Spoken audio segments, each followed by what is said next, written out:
Good morning. मैंने photo आपको send किया है एक्स्ट्रा एग्जाम्पल का।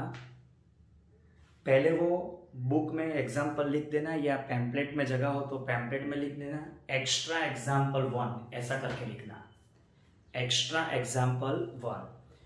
बराबर। चलो, मोस्ट इंपॉर्टेंट एग्जाम्पल है, 10 मार्क्स का क्वेश्चन का वेटेज है।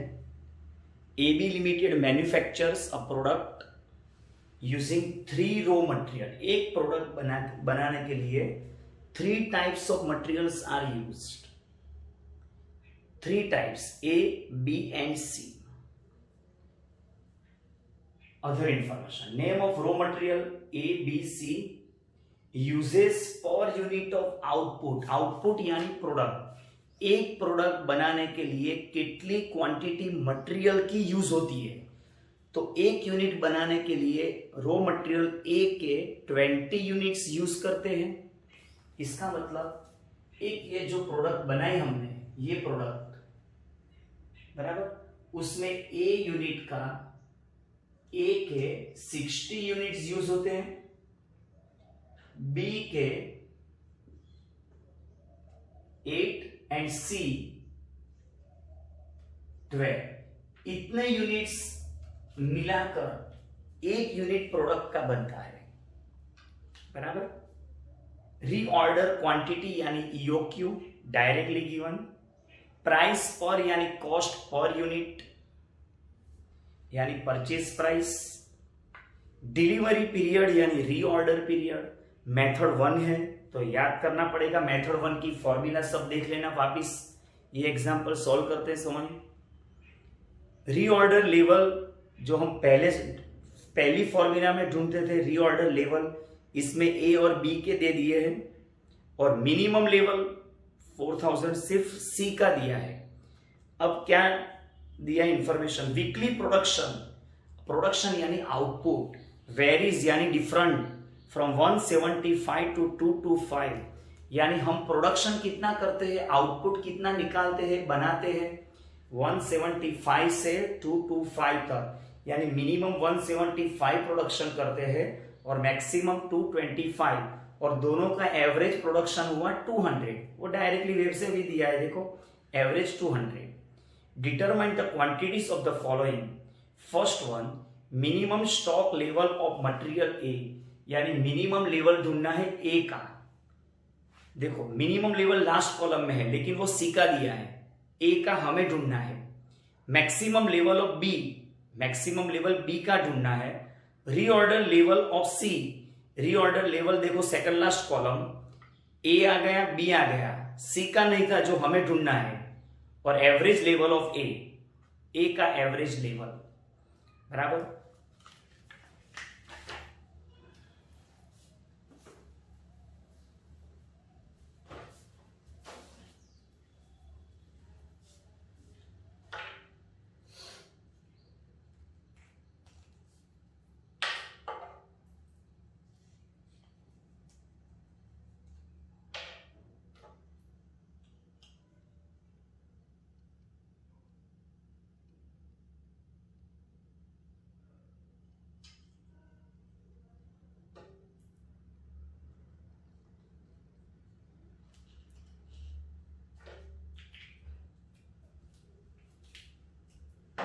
चलो एग्जाम्पल में अब देखने वाली ये बात है कि product raw material A B और सी के एक यूनिट का कंजम्पशन दिया है।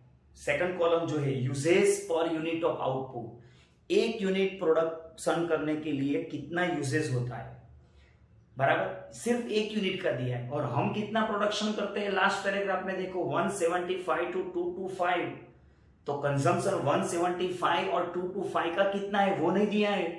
मटेरियल ए 175 यूनिट्स प्रोडक्शन करने के लिए ए का कितना कंजम्पशन होगा मटेरियल का, बी का कितना होगा, सी का कितना होगा, ऐसे ही 225 के लिए कितना होगा, 200 एवरेज के लिए कितना होगा। इसीलिए हमें 3, ये अगर मेथड आपको याद हो बराबर, तो हमें 3 कंजम्पशन चाहिए, minimum consumption, maximum consumption and average consumption, but here these informations are missing। they have given information for 1 unit of output only. They have not given information for 175, 225 and for 200 units. So first of all we have to find out minimum consumption, maximum consumption and average consumption for 175, 225 and 200 units, right? चलो first अब देखो working है पहला raw material A, B and C. There are 3 types of raw material.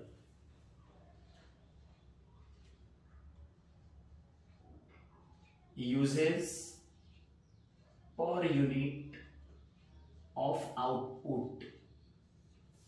एक unit produce करने के लिए कितना यूजेस यानी कंजम्पशन होता है, तो ए में 20,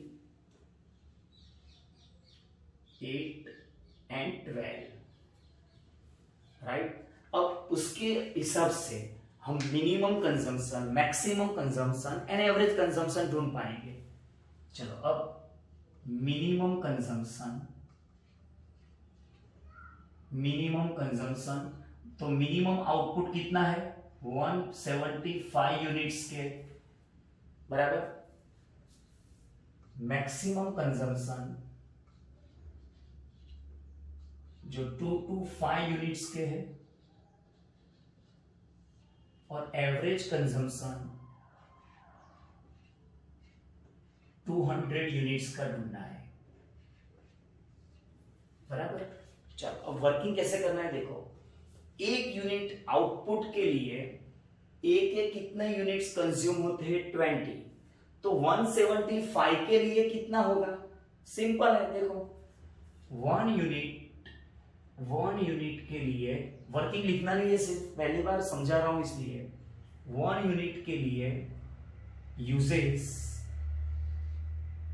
20 है, ये एक ही बात कर रहा हूं, तो 175 के लिए कितना होगा बराबर, यानी 175 इंटू 20 हो गया ये, यानी कितना आएगा देख लो 3500।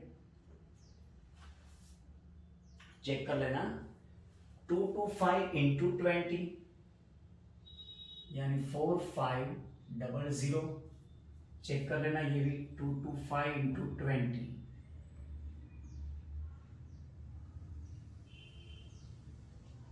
4500 हो गया। 20 इंटू 200 4000 कंप्लीट। सेम स्टाइल एक यूनिट के लिए 8, तो 175 के कितने 175 इंटू 8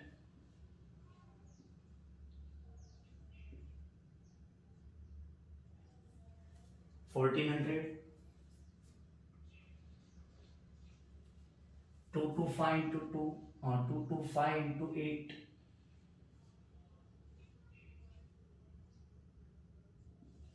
1800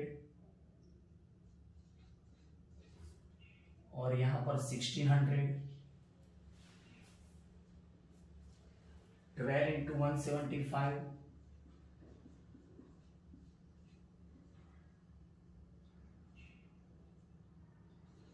2100। इसमें इसका 2400 और यहां पर आएगा 2250 आएगा शायद, नहीं 225 into 12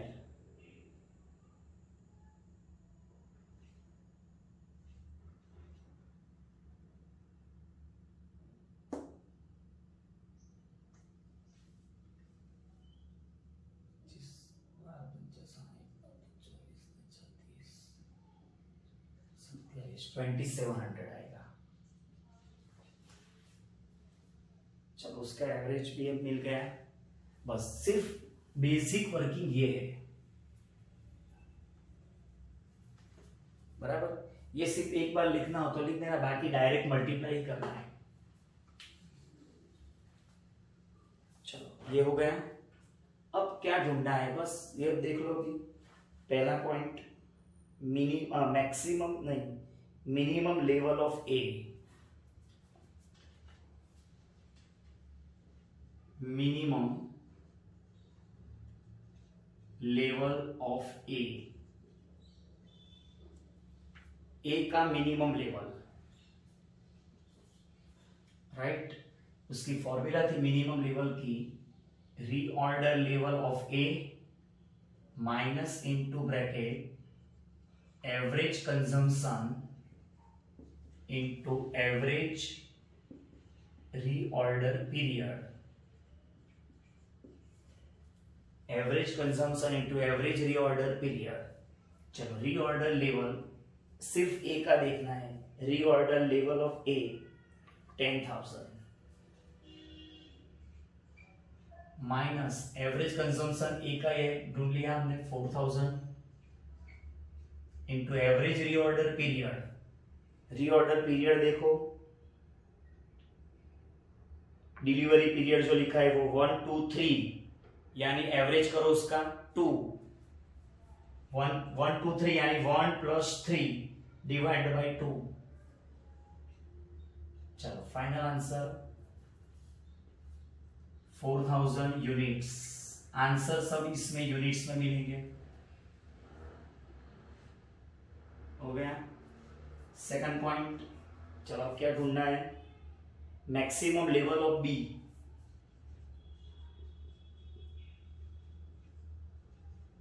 maximum level of B, इसकी formula reorder level plus EOQ यानी रीऑर्डर क्वांटिटी माइनस ब्रैकेट में minimum consumption into minimum reorder period. चलो रीऑर्डर लेवल बी का कितना है, रीऑर्डर लेवल 9500 प्लस ईओक्यू यानी reorder quantity third column B का देखना 10,000 माइनस मिनिमम कंजम्पशन, मिनिमम ये रहा बी का 1400 into minimum period B 3 to 5, उसमें से मिनिमम 3, टोटल 19,500 माइनस 4,200 यानी आंसर आएगा 11,300 नहीं सॉरी 15,300 यूनिट्स। चलो ये दूसरा आंसर मिल गया हमें, राइट। अब थर्ड दिखता है ये वाला,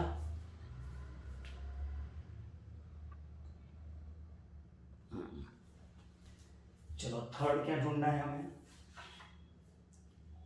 average level of A. Average level of A, इसकी फॉर्मूला मिनिमम लेवल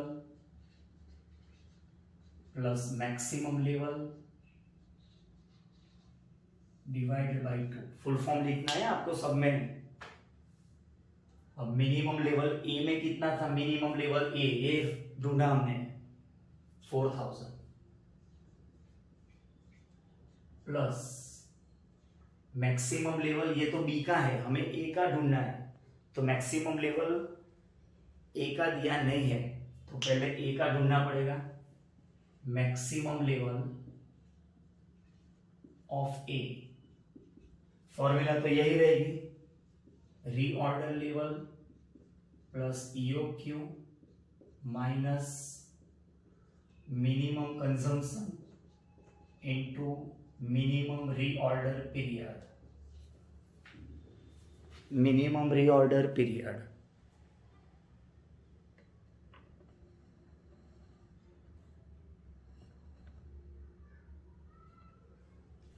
चलो अब रीऑर्डर लेवल ए का कितना था, reorder level of A second last column 16,000 plus A का ईओक्यू कितना है, reorder quantity 20,000 minus minimum consumption यहां पर ए का 4000 into reorder period minimum A का 1 2 3 उसमें से मिनिमम 1 यानी यहां पर 36,000 माइनस 4,000 यानी कि 32,000। चलो 32,000 डिवाइडेड बाई 2 आंसर आ गया 18,000 units average level. 18,000 units average level.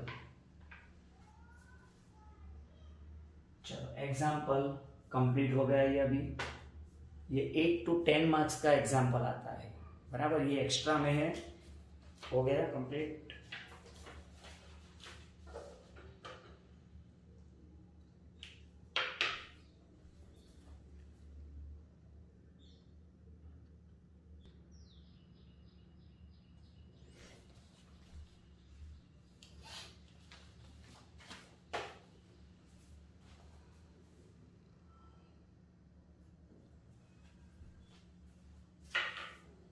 चलो एग्जाम्पल टेम्पलेट में जो होमवर्क के पोर्शन है जो एमएस में पूछे हैं उसमें एग्जाम्पल नंबर 60 एग्जाम्पल नंबर 60 और उसमें point number C. Example number 60 और उसमें पॉइंट नंबर सी, बराबर। चलो मोस्ट इंपोर्टेंट एग्जाम्पल है ये।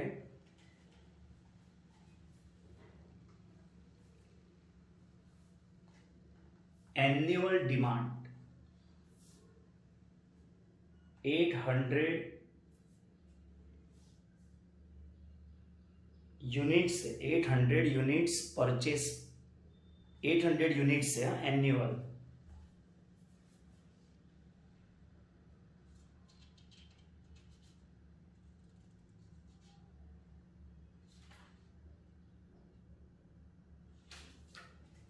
चलो annual demand 800 units, purchase price 200 rupees per unit यानी cost per unit, then cost of placing in order at ordering cost and interest rate यानी carrying cost 10%। Compute EOQ if at present, most important point, if in present total ordering and carrying cost 4,000 per annum. याद रखना ordering cost plus carrying cost is equal to EOQ in rupees. ये objective में भी आ सकता है ये point.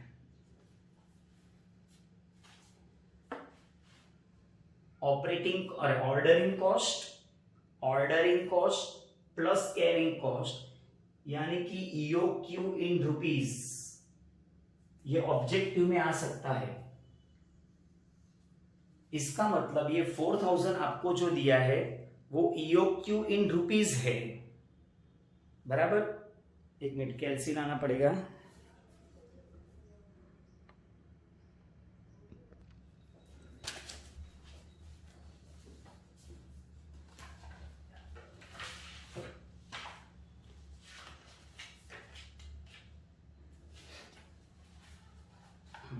Annual demand 800, purchase price 200, ordering cost 50 and interest cost 10%।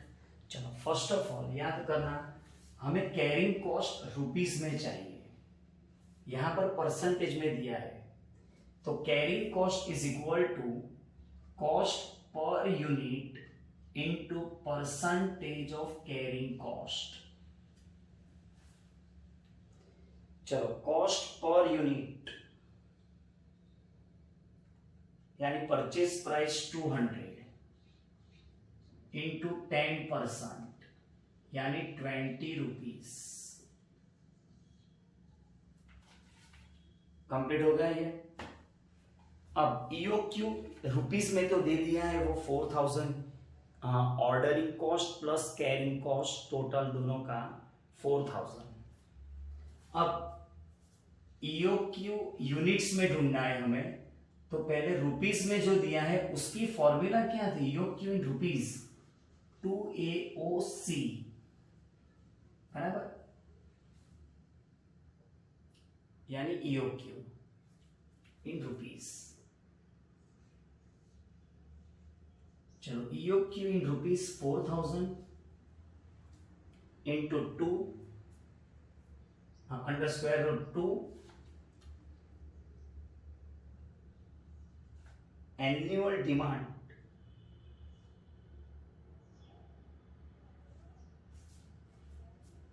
800 into ordering cost 50 into carrying cost 20,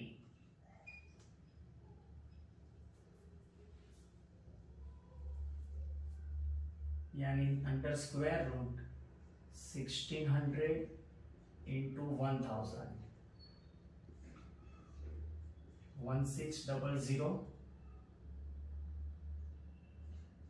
000 16 lakhs, उसका स्क्वायर रूट 4000, उसका square root आ गया 4000, बराबर। अब एक्चुअल में इसमें मिसिंग था,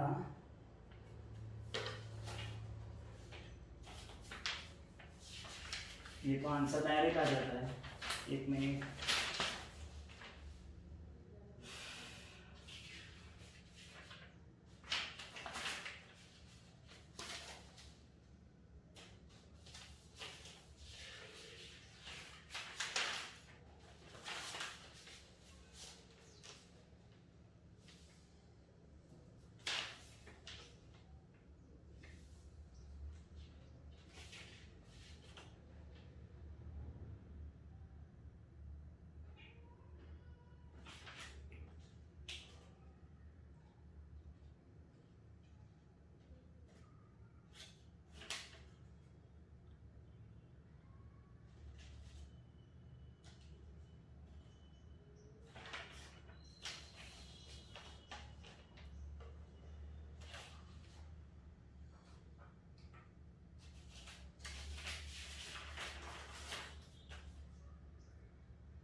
चलो पहले तो ये 800 नहीं, ये 8000 है, 8000 टेम्पलेट में चेंज कर देना।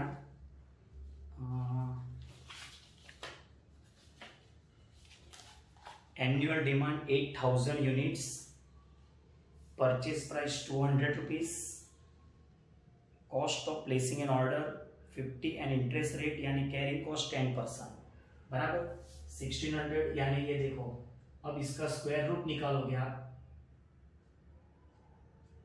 तो ये 4000 आएगा, बराबर, यानी ये आपसे इंफॉर्मेशन बराबर है। ये ईओक्यू रुपीस में था, ये कैसे आया ये सिर्फ मैंने एक्सप्लेन किया है, ये जरूरत नहीं आपको।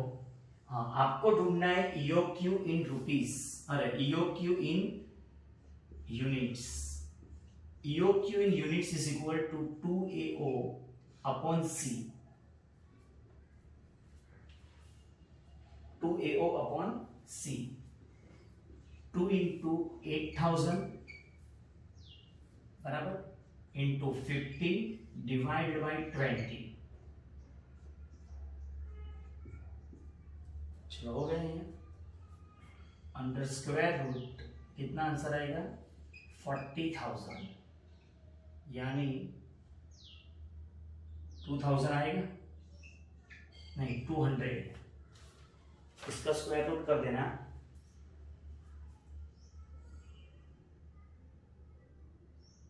कैलसी 40,000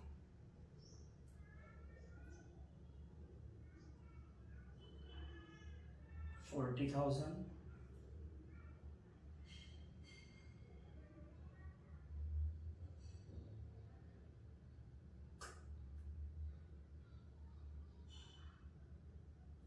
अंडर स्क्वायर रूट 40,200 यूनिट्स। चलो हो गया ये 200 यूनिट्स। ये जरूरत नहीं है, ये सिर्फ आपको एक्सप्लेन करने के लिए कि भाई EOQ इन रुपीज, यानी कि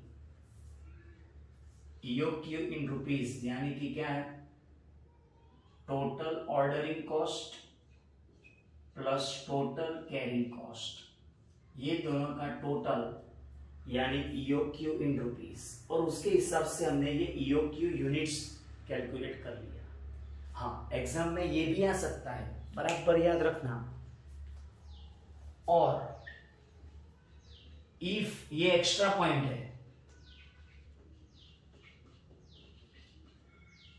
extra point, if this 8,000 units annual consumption, annual demand is missing, यानी नहीं दिया होता ये 8,000, then तो we have to take this formula EOQ in rupees is equal to 2AOC, बराबर ध्यान से। अगर ये 8,000 नहीं दिया होता तो पहले हमें ये ढूंढना पड़ता, उसके बाद ये आंसर ढूंढना पड़ता।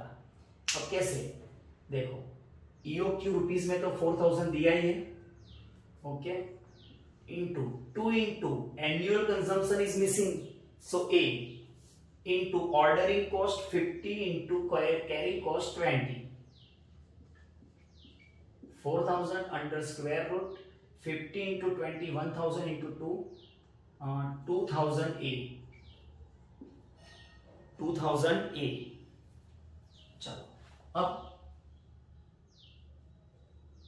2,000 A, अब कैसे कैलकुलेट करते हैं, चलो अगर ये स्क्वायर रूट निकालना हो तो सामने स्क्वायर हो जाएगा, मैथ्स का रूल है ये, अकाउंट का रूल नहीं है।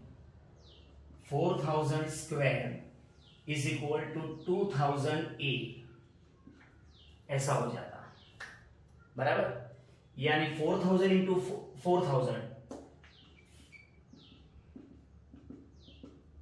4,000 into 4,000 is equal to 2,000 A, therefore A is equal to 2,000 नीचे आ जाता, 4,000 into 4,000 divided by 2,000, check it, is equal to कितने यूनिट्स आ गए, देखो अभी 8,000 आ गए।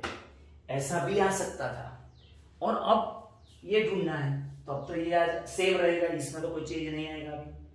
हाँ, बस ये सबसे इंपॉर्टेंट पॉइंट था, लेकिन ये इसके लिए याद रखना पड़ेगा, total of ordering cost and carrying cost is equal to EOQ in rupees, बराबर। चलो अब ये क्या बोल रहे हो, देखो आगे, find out the extra cost company has to incur if management wants to rationalize the purchase on, यानी मैनेजमेंट ऐसा सोच रहा है कि अगर हम एक साथ में ये 8,000 परचेस करते हैं, या अरे EOQ से परचेस करते हैं, EOQ कितना है, क्वांटिटी 200, अगर इससे हम परचेस करते हैं, उसकी जगह हम क्वार्टरली परचेस करेंगे तो क्या रहेगा। वो एग्जांपल्स जो थे कंपेरेटिव स्टेटमेंट्स वाले, उस तरह के पॉइंट है, यानी कि ये एग्जांपल में क्या कह रहे हैं पहले वो देखो, इफ वी परचेस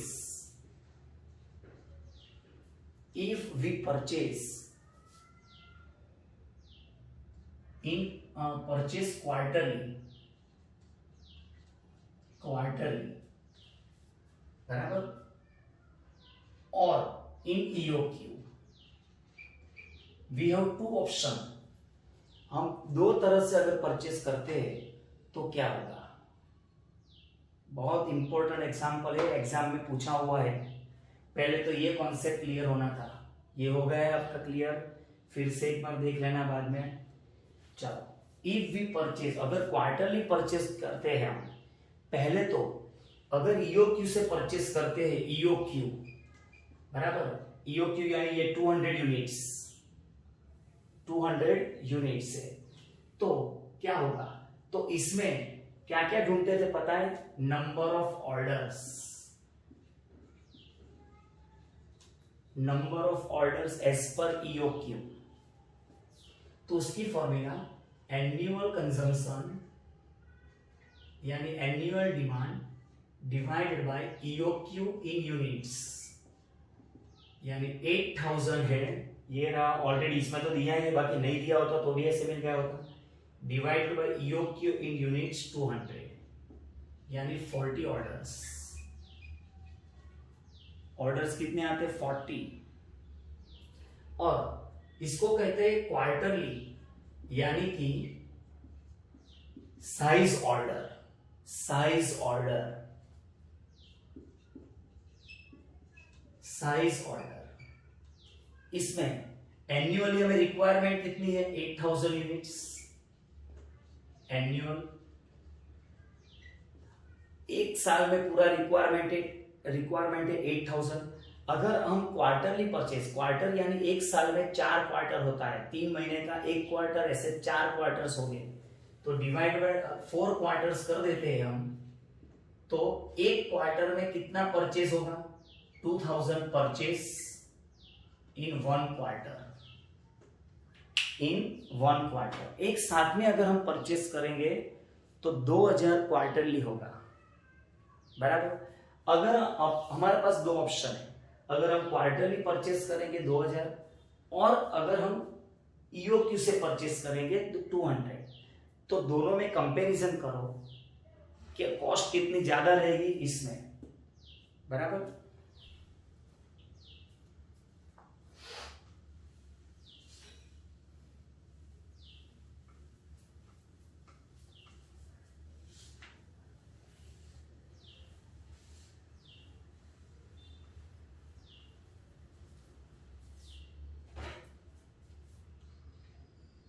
चलो कंपेरेटिव स्टेटमेंट,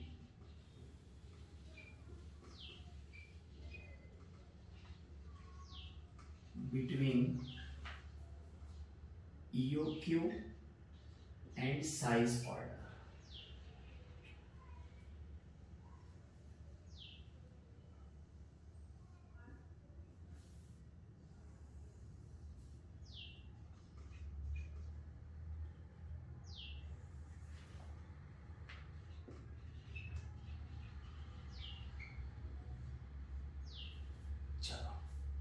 ईओक्यू में हम परचेस करेंगे 200 यूनिट्स और इसमें 2000 क्वार्टरली, बराबर।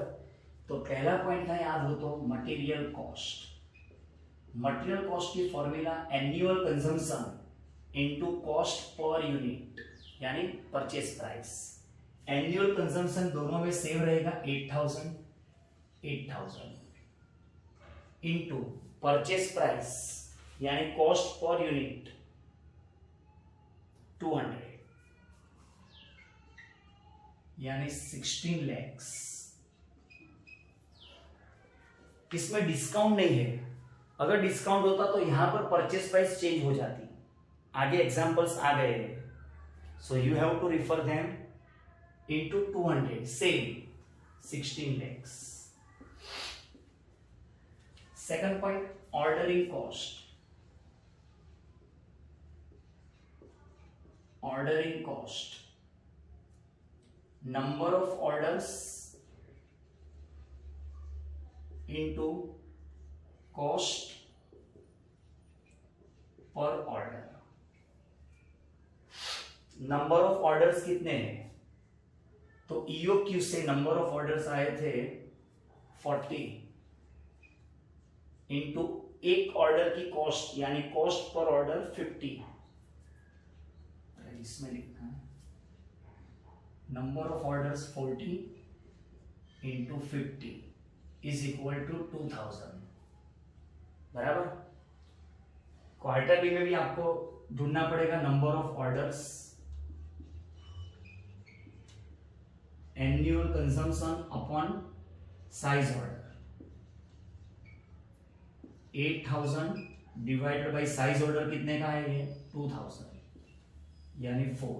वैसे भी मैंने पहले बोल दिया था क्वार्टरली यानी 3 महीने का एक क्वार्टर, यानी हम 3 महीने परचेस करेंगे, यानी कि 3 महीने खत्म हुए, पहले परचेस हुआ, दूसरा 3 महीने, यानी 4 बार परचेस होगा। लेकिन वो सोचना नहीं, अभी सिर्फ याद रखना है क्वार्टरली, यानी साल में 4 बार क्वार्टर्स आएंगे। नंबर ऑफ ऑर्डर्स ये साइज ऑर्डर के हिसाब से मिले 4 इंटू 50 200। और third one average carrying cost, इसकी फॉर्मूला थी EOQ के लिए EOQ upon 2 into carrying cost, size order के लिए size order upon 2 into carrying cost. चलो EOQ units, units EOQ units कितना है, EOQ units 200 divided by 2 into carrying cost कितना आया था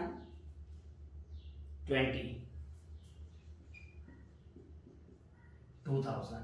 याद हो तो हर बार मैं बोलता था ये दोनों इक्वल ही आता है हमेशा, और दोनों का टोटल देखो 4000, और EOQ रुपीस में भी दिया है, देखो दोनों का टोटल कॉस्ट 4000 है। चलो इसमें साइज ऑर्डर की क्वांटिटी 2000 डिवाइडेड बाई 2 इंटू 20,000